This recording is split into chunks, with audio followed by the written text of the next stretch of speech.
From different media houses. We can start with Honorable Salam. If you can do that in about 5 minutes. Including interference with the independence, confidentiality, or freedom of expression of lawyers. E. Militarization.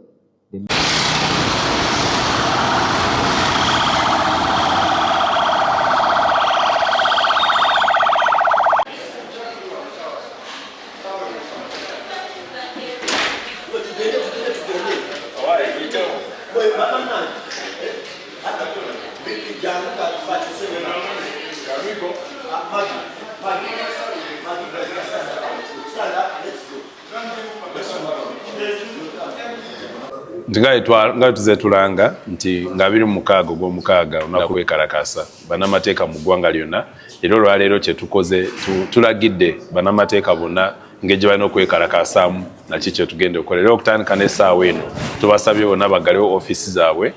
zirofaamu mwe bakola baddeyo ewaka naye balina okuwandiikira abaklayanta baabwe babanyonyole oba abantu baabwe bawolereza babanyonyole lwaki tusazeewo okusa ebikola wansi tusazeewo okwekalakasa nti nabo kiyambabo tugezaako okulwanirira eddembe ly'obuntu n'enfuga y'amateeka mu ggwanga kale tutakikole kati oba tutakikola olwaleero tujja kwesanga mu mbeera nga tetukyasobola nagenda mu makooti kubafunira obwenkanya nga bwe baagala so ne tugamba okugyako abo bali ku misango egitasobola kulinda oli ng'ali ku nsonga enzibu ennyo obulamu bw'omuntu buli mu matiga awo oyo aba alina excuse oba akkirizibwa ogenda mu maaso ayambe omuntu oyo mu ngeri yonna era ne tubakubiriza nti olw'enkya teri lawyer yenna alina okugula olwofaamu alina okugula ofiisi ye kuba kino tulaga butali bumativu eri eggwanga eri abantu bonna era ne bakalanti baffe abantu betuwoleza balina okitegeera nti olw'enkya tetugenda kukola si lunaku lwa kukola kuba tuli mukolaga butali bumativu engeri enfuga y'amateeka engeri gyetambulamu engeri gye tuze tulaba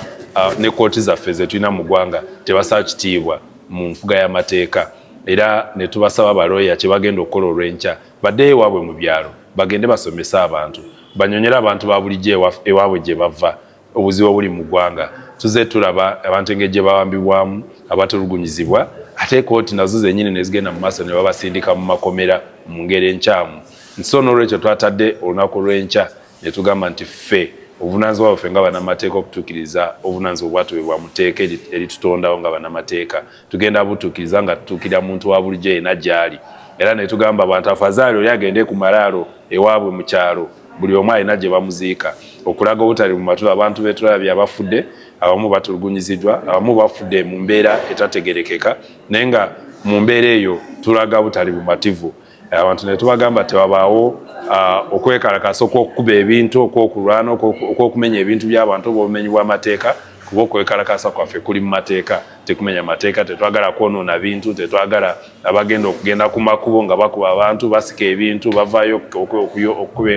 okuleekaana si kwekalakasa okwo kwetwagala era ne tusaba n'abalala bonna batwegateko okugeza nga bannamawulire ngammwe era namwe mulina obuvunaanyizibwa bannamawulire ne balooya tulina obuvunaanyizibwa bwe bumu okuggyako nti tuyinza okuba tubutuukiriza mu ngeri ey'enjawulo naye ate bwe tutaakwatirirwamu mu nsonga eno ojja kwesanga nga nammwe ate temukyalina musobola okukolera emirimu gyammwe so tubakubiriza mugende mulabe balooya bonna gye bali mubakavaringe mulabe bye bakola mubiwandiike mubiteeke mu mawulire abapostinga ku social media bannamateeka tubasabye abasobola okuwandiika bawandiika abasobola okwogera boogera abasobola okusomesa abantu basomesa abantu ku mbeera negenda mu maaso mu ggwanga ebimenyi bw'amateeka ekiwamba abantu okutulugunya abantu n'engeri kooti ziyisaamu embeera eno nga tebazisaamu kitiibwa so kwe kwekakasa kwe tulanze olw'enkya tujagala naffe wano ku ULS House tugigalawo leero olwaleero saawa eno n'enkya ejja kuba nzigale olw'enkya olwenaggweera tujja kuba tuwaayo plan endala okugenda mu maaso kyekiddako kubanga wena abanyonyodde tuyisa ab'enjawulo abasawo abali abakola n'abalina okutwegatako ebitongole ebyebweru n'ebyawano abakwatagana n'eddembe ly'obuntu nabo tubasabye otwegatako naye okuva enkya tujja era kuteekawo okunyonyola kyekiddako kikyetuzaako ku bye tunaaba tuggyemu mu lunaku olw'enkya okugenda mu kooti okutwala okwemulugunya okwenjawulo mu ofiisi ez'enjawulo oba mu makooti oba mu palamenti nga nabyo bijja kuba nga byebiddako mu kwekalakaasa kwaffe tekitegeeza nti kuba kukomya olunaku lumu tujja kgenda mu maaso nga tukola buli kisoboka okulabika nti tulwanyisa oba tulaga obutali bumativu ku mbeera eno egenda mu maaso paka ng'ekyuseemu. Mwategedde bulungi nti Pulezidenti wa PFF ekiragiro kya kkooti kya balagidde ab'ekkomera bamutwale ajjanjabirwe Mulago. Wabaddewo obunkenke Mulago okuva lwe twajjidde dda wano tubadde tuwuliziganya, naye era kye twazudde nti amagye gazinzeeko Mulago yenna babadde tebakkiriza bantu kumulaga, naye kakati twakafuna amawulire nti lawyer we ate partner we Honorable Counsel Lubega Sseggona akali amaggwa ne mukyala we babakkiriza ne bamusinkana. Bajja kubeera nga batuwa brief ku bigenze mu maaso, naye Uganda Law Society temukoma ku ekyo kyokka twasiima bwongerwa. Eddoboozi lyammwe lyawulirwa nnyo ne linnyonnyogera ne bannakenya olwa Martha Karua, ebyali ebyalukwago wano ne Dr. Kizza Besigye ne Obedi Lutale kakati biri Kenya, biri mu East Africa, biri mu Africa. Eyo yengeri yokka gye tusobola okwerwanako. Bagamba nti omusajja obutono bulwanira mu ssanja. Kale nno twagala kulwanirira mu ssanja okutuuka lwe tunawangula olutalo luno. Kama abakumbi. Omulamwa gwa leero guli mu kukuuma enkola y'amateeka ne ssemateeka mu biseera ebizibu. Ffenna abali mu byobufuzi by'eggwanga tulaba nti tuddayo nate mu mbeera etambulira ku mateeka, wadde nga ssemateeka ono aliwo ffe twamwekolera mwaka ogwa 1995 era twalonda assembly number okwetuusaako ssemateeka akoleddwa bannayuganda ng'ate akolera bannayuganda. Ssemateeka ono wa myaka kati 31 twandibadde tumwenyumirizaamu nga tumutegeera, naye tayogera Lusoga, tayogera Luganda, tayogera Luluwo, ssemateeka ayogera Luzungu lwokka. Ekyo ne kiba nga kitukoze bubi mu myaka 31 gye tuyiseemu, okubanga ssemateeka tanyiikidde mu bikolwa byaffe, mu nnono zaffe, mu ntegeka zaffe ne mu ndaba ey'ensi. Omulamwa gwe twandibadde twogerako olunaku lwa leero gwandibadde ebisoomooza ssemateeka mu kiseera kino, lwakubanga ssemateeka azze ajjululwa era nga tusaba Uganda Law Society mukozese obukugu bwammwe okukuuma diary eya ssemateeka nga bwegenze ekyusibwamu era nga bwegenze ejjululwa nebeera diluted. Olwaleero nga twogera ku bisoomooza ssemateeka n'entulugunya y'Abannayuganda, tujjukira olugendo lwe tutambudde, kasokedde tufuna obwetwaze oba self rule, abamu gye bayita independence, nga tulina ekizibu ng'eggwanga okubanga tuddiŋŋanamu ebikolobera ebya gavumenti zonna ezize zibeerawo, naye ng'eno ey'amakumi 40 etukoze bubi lwakubanga twalina essuubi nti ku luno ku mulembe gwaffe tujja kukola ssemateeka awangaala era atereeza eggwanga.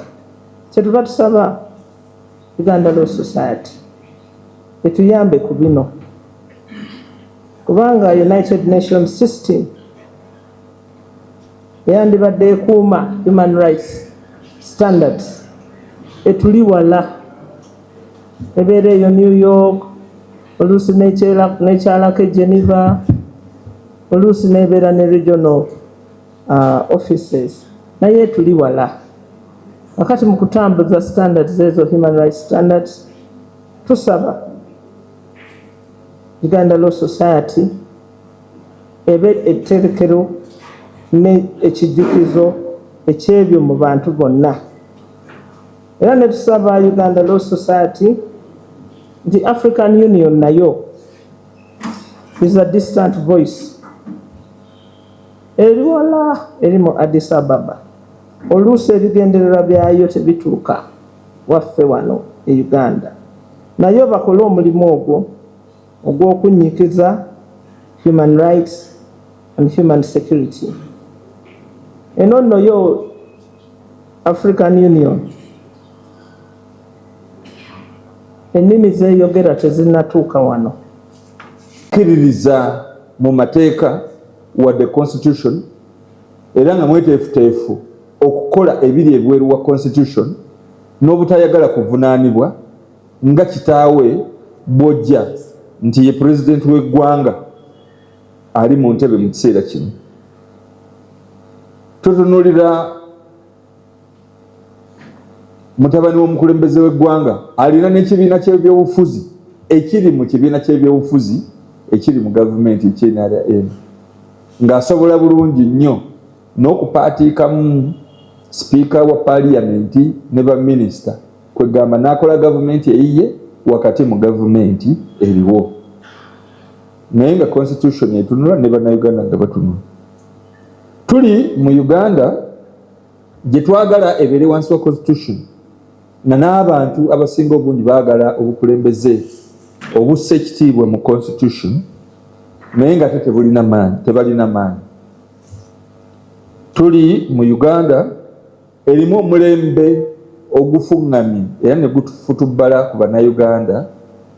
okumala emyaka gino gyonna wakati mu kubba obululu, mu kunyigiriza abantu mu byenfuna ne mu byobufuzi n'okubasiba nga kwokitadde era wakati w'okuwa abantu enguzi okusobola okuwanirira omulembe guno. Sit here to convince us that the standby generator